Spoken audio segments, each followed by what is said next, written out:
Et bonjour, c'est Marjorie, kinésiologue, coach professionnel. Je viens vous parler aujourd'hui en résonance avec le temps, puis ce froid qui est là, qui nous empêche aussi d'aller marcher dans la nature, ou ce vent glacial qui nous rafraîchit, qui nous interroge, qui ne nous donne pas envie de quitter notre couette le matin. J'avoue qu'en ce moment, c'est pas facile. C'est aussi terrible de voir que le monde de la culture est touché, le monde du sport est touché, on nous empêche d'ouvrir nos clubs, de pouvoir faire ce qui nous a toujours redonné du moral, reboosté, qu'on puisse faire de l'activité physique en groupe, ça motive, on n'est pas seul devant nos écrans. Tout ce qui est côté social le poids commence à se sentir. J'avais envie de vous parler de ça aujourd'hui. Oh, pas pour vous plomber, hein. C'est pas du tout le but. Je pense qu'il y en a certains qui sont bien assez forts pour ça, nous plomber. En tout cas, essayer de nous décourager, de nous prouver à quel point c'est vrai qu'on est seul.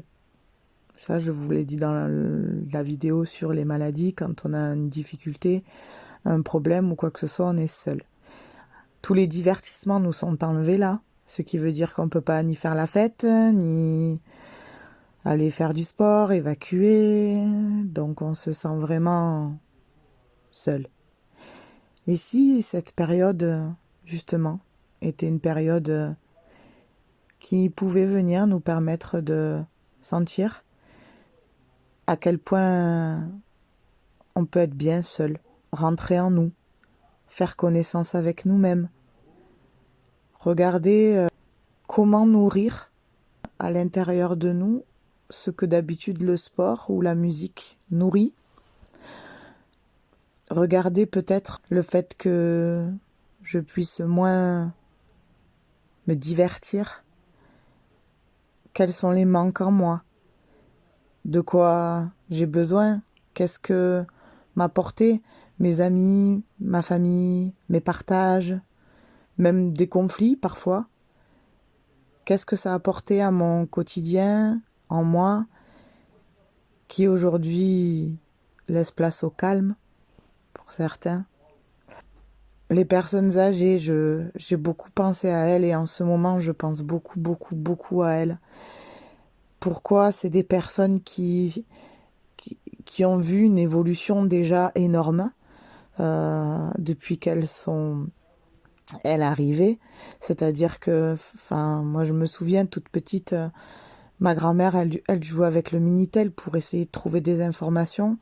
Elle devait avoir une bibliothèque énorme de toutes les encyclopédies du monde pour me permettre d'accéder à des informations globales par des experts. Ce sont des personnes vraiment qui ont été beaucoup les mains dans la terre, beaucoup dans l'effort. Je pense à une poêlée de petits pois. C'est tout bête, mais aujourd'hui, on a envie de petits pois, on va acheter des boîtes de conserve et on se fait une grosse casserole de petits pois. Alors que des petits pois, c'est semer des petits pois, les arroser, attendre qu'ils poussent. Une fois qu'ils poussent, faut les ramasser. Une fois qu'on les ramasse, faut les équeusser. On a un gros seau de vendange rempli de petits pois et à la sortie, on a une toute petite casserole qui nourrit à peine 2 personnes et demie. Par contre, c'est sûr, au lieu d'avoir une grosse assiette de petits pois, on a de grosses cuillères à soupe de petits pois, chacun quand on est 4. Par contre, c'est des petits pois qui ont été semés, cultivés, arrosés, ramassés, équeusés et ensuite cuits. C'est une énergie vraiment qui est différente. C'est sûr que de nos jours, on travaille à l'économie d'énergie. D'accord?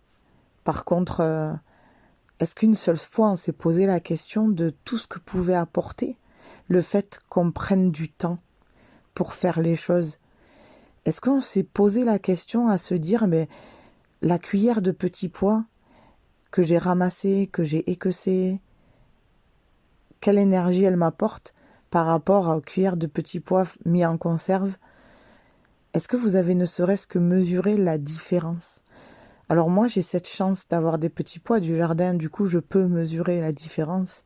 Effectivement, une cuillère de petits pois qu'on a cultivé, qu'on a ramassé, entretenu, équeussé, lavé, cuit, ils ont vraiment une autre énergie. Une cuillère de petits pois, ça vous nourrit. Alors qu'une boîte de conserve de petits pois, même si vous la mangez entière, ben vous avez encore faim. C'est pas du tout la même nourriture en fait. On est dans une alimentation de quantité. On est dans, il faut en faire toujours plus, toujours commercialiser plus, toujours faire plus, et on s'éloigne de tout ce qui est naturel. Regardez, la viande, c'est pareil, c'est à outrance, et il y en a de partout, et on tue beaucoup, beaucoup, beaucoup d'animaux. Il y en a même qu'on élève juste pour manger, mais en batterie, on les laisse même pas vivre pour de vrai, j'ai envie de vous dire, c'est-à-dire ils courent pas dans les champs, ils s'éclatent pas, juste on les mange et voilà. Beaucoup critiquent les chasseurs. Moi, j'ai rien pour ou contre, il y a toujours discussion, c'est pas le problème. Mais n'empêche qu'un chasseur, il va aller tuer des animaux qui vivent, qui sont dans les bois et qui vivent. Et ensuite, ils vont se nourrir d'animaux vivants. Tous les viandes qu'on achète dans les supermarchés, tout ça, c'est des animaux qui sont mis en batterie, qui sont je sais pas combien dans un hangar quand on voit des fois des reportages. Mais ça fait peur qu'on nourrit pourvu qu'ils tiennent avec des antibiotiques ou des compensations alimentaires. C'est pas des animaux qui ont vécu, qui ont une énergie, qui apportent, qui vont nous nourrir. Ça nous transmet ça aussi, du stress, ça nous transmet tout ça. Il y a pas de respect, il y a pas d'amour de l'animal, il y a pas, on remercie pas l'animal finalement de nous nourrir comme faisaient nos ancêtres qui eux tuaient que pour se nourrir. Ne tuaient pas par plaisir ou pour l'abondance de toute cette nourriture accumulée, et derrière on en fait quoi? Il y a des gens qui prennent du temps pour cultiver des fruits, des légumes, pour nous proposer ces produits-là. Il y a des gens qui prennent le temps d'avoir des animaux, d'avoir des poules ou qui laissent courir dans le jardin, tout ça pour nous apporter des bons œufs. Il y en a qui font ça. Et nous, en tant que consommateurs ou que personne responsable, qu'est-ce qu'on fait? On va en grande surface acheter des œufs, de la viande, et on tue nous-mêmes un système. C'est-à-dire que oui, on peut passer notre temps à critiquer, mais bien sûr, on peut critiquer la politique, on peut critiquer les choix qui sont faits, on peut critiquer la commercialisation, on peut critiquer qu'on choisit d'ouvrir les grandes surfaces au lieu des petits commerces. Bien sûr, la critique, elle est facile, mais dans l'art, qu'est-ce que vous faites? C'est ça qui est intéressant. Et moi, je fais quoi? Mais si moi je vais acheter de la viande en grande surface, des fruits et des légumes qu'on a mis sous bâche et qui ne sont pas de saison, si moi je choisis de mettre de l'énergie, c'est-à-dire de l'argent à acheter ça, c'est parce que moi je mets de l'argent et de l'énergie à acheter ça que ça marche. Si moi demain je décide d'arrêter et de stopper ça, si moi consommateur et si chacun fait ça, il y aura plus lieu de faire ça, d'élever des animaux comme ça, parce qu'il y aura plus d'acheteurs. S'il y a plus d'acheteurs, il y a plus de vendeurs. Bien sûr, il y en a qui disent ah, c'est moins cher, c'est plus facile, au moins on va au même endroit. Encore une fois, économie d'énergie. Mais déjà, c'est moins cher, je suis pas sûre. Déjà, de un. Et de deux, même si vraiment c'est un peu plus cher. Il y a des gens qui ont pris le temps de faire ça, qui prennent encore le temps de vous proposer des produits qu'ils ont cultivés toute la journée, qu'ils ont entretenus, qu'ils ont arrosés, à qui ils ont vraiment donné du soleil, qui ont donné de la nature, qui ont donné de la vie, de la joie, je sais pas, de la lumière. C'était pas des, c'est sûr que quand on fait des choses à la chaîne, sous des bâches, ou sous des lumières artificielles, ou dans des grands hangars, évidemment que c'est moins cher, évidemment. Mais ça veut dire quoi, c'est moins cher? Regardez les choses. Pour revenir sur le petit pois, sachant qu'une cuillère de petit pois qu'on a cultivé vous nourrit au lieu d'une grosse boîte de conserve avec une grosse assiette qui vous nourrira pas. Du coup, si c'était ça notre but, de diminuer les quantités, mais d'augmenter la qualité des choses. Là, au premier confinement, beaucoup de gens ont vu ça comme une opportunité. On dit, mais si vraiment c'était une manière pour nous de voir que c'est important de manger, de se nourrir différemment. Et beaucoup ont réussi à voir tout ça. Dès que le confinement a été fini, ça a été fini, les paniers, les producteurs, il n'y avait plus rien. Pourquoi? Mais quel dommage! C'est sûr que ça prend plus de temps de cuisiner des produits du jardin que d'acheter des plats tout près de chez Picard ou de chez je sais pas quoi. Évidemment. Mais qu'est-ce qu'on nourrit? On nourrit quoi? On est en train nous-mêmes de faire le choix de nourrir les gros, ceux qui font de l'abattage, ceux qui font à la chaîne, ceux qui font tout ça. Mais vous vous rendez compte? Moi, je pense qu'on est tous responsables de ce qu'on choisit de nourrir. Alors après, évidemment, on peut s'amuser à critiquer Pierre, Paul, Jacques, et lui, il le fait pas comme ça, et elle le fait pas comme ça, et le gouvernement, il laisse les grandes surfaces, et puis les petits commerces, il leur dit non, et ci, et ça. C'est facile de critiquer, mais qu'est-ce que vous, au fond de vous, vous choisissez de faire? Qu'est-ce que vous, au fond de vous, vous choisissez d'acheter? Qu'est-ce que vous, au fond de vous, vous choisissez pour vous nourrir? Posez-vous cette question. Est-ce que vous, vous êtes allé chercher en vous ces réponses-là? Est-ce que vous, vous êtes allé chercher en vous de qu'est-ce que vous nourrissez quand vous vous alimentez, quand vous allez offrir quelque chose, acheter quelque chose, aller prendre l'air, promener? Qu'est-ce que vous nourrissez? Qu'est-ce que vous nourrissez quand vous allez dans un bar, vous bourrez la gueule? Qu'est-ce que vous nourrissez? C'est aussi ça. C'est aussi ces questions-là qu'il est important de se poser. Qu'est-ce que je nourris? C'est facile de se dire bon bah allez je m'échappe, je vais faire du sport, je m'échappe, je vais en boîte de nuit m'éclater, je m'échappe, je vais boire un coup, je m'échappe. Ok, mais on s'échappe de quoi? De qui en fait? Qu'est-ce qu'on refuse de voir? Qu'est-ce qu'on a envie d'aller évacuer? Et si j'allais m'interroger en moi? Et si j'allais me nettoyer en moi? Et si je choisissais de faire des choses et de mettre en place des choses qui font en sorte que j'ai plus besoin d'évacuer, mais juste de prendre du plaisir à faire du sport, de prendre du plaisir à faire la fête, de prendre du plaisir à partager avec des amis. Je serai plus dans un système de destruction ou d'obligation. Si j'ai pas ça, je meurs. Je serai dans un système de partage, d'harmonie. Il y aura beaucoup moins de colère, il y aura beaucoup moins d'incompréhension, il y aura beaucoup moins de non-dits. Pourquoi? Parce que je me serais posé les bonnes questions. J'aurais pas attendu que ce soit les autres qui viennent compenser, encore une fois, mes propres problèmes. C'est tellement facile. Et vous voyez pas que le gouvernement et la vie jouent sur ça? On vous donne des cachets pour compenser vos propres problèmes.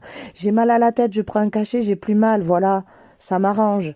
Oui, mais si mon corps il me transmet un message et que je le fais taire, vous croyez que ça se passe comment? Au bout d'un moment, le corps, il va taper ailleurs, ou il va transmettre le message plus fort. Votre corps, il a un besoin. Pourquoi ne pas l'écouter? Pourquoi se fuir? Pourquoi toujours aller chercher à l'extérieur de soi? Pourquoi pas simplement s'écouter en soi?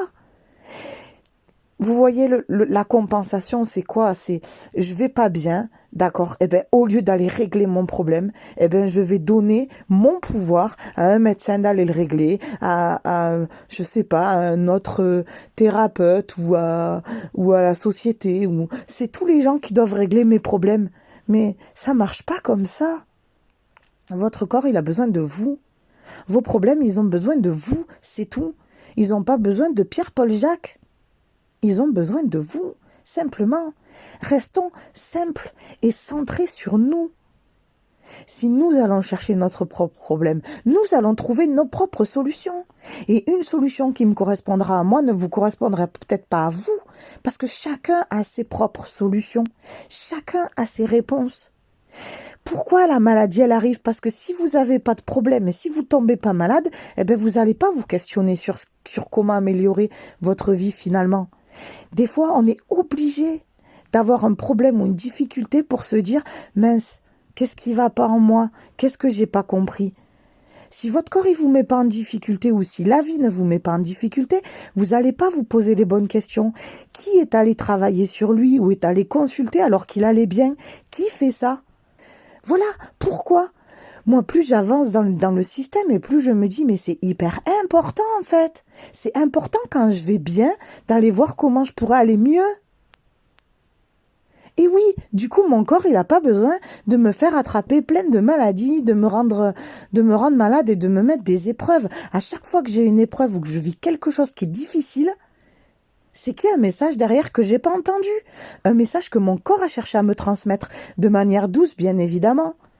J'ai choisi de pas l'entendre et derrière, bim, le message est plus sévère.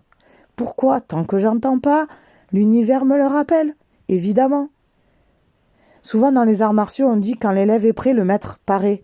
Mais évidemment, mais c'est ça pour tout dans la vie. C'est-à-dire, quand vous serez prêt à écouter, eh ben vous aurez les enseignements. Alors mettez-vous en mode, je suis prêt à écouter. Et n'attendez pas de tomber malade, n'attendez pas d'être insomniaque, n'attendez pas d'avoir des migraines effroyables, n'attendez pas d'avoir des maladies incurables, n'attendez pas tout ça pour prendre soin de vous et vous écouter. La vie nous offre cette opportunité-là. La vie nous dit, oh, rentrez en vous.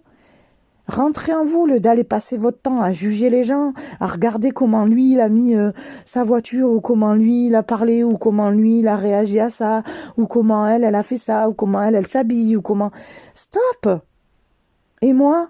Qu'est-ce que je fais, moi? C'est tout. Regardez vos frustrations à l'intérieur de vous. Arrêtez d'aller tenir les autres pour responsables de votre mal-être. Ça, c'est fini, ça. Ça, c'est révolu maintenant. On n'en est plus là. Et ça, il faut lâcher.